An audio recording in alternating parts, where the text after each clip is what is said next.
اور جس دن خدا ان کو پکارے گا اور فرمائے گا کہ تم نے پیغام پہنچانے والوں کو کیا جواب دیا تھا؟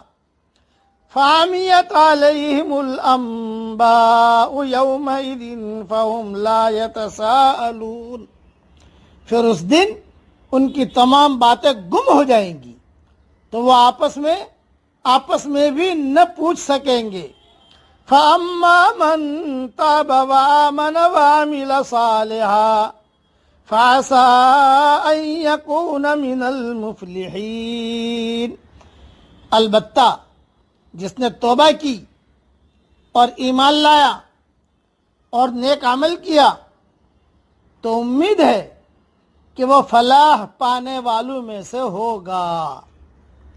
مختصر تشریح سن لیجئے۔ دنیا میں جب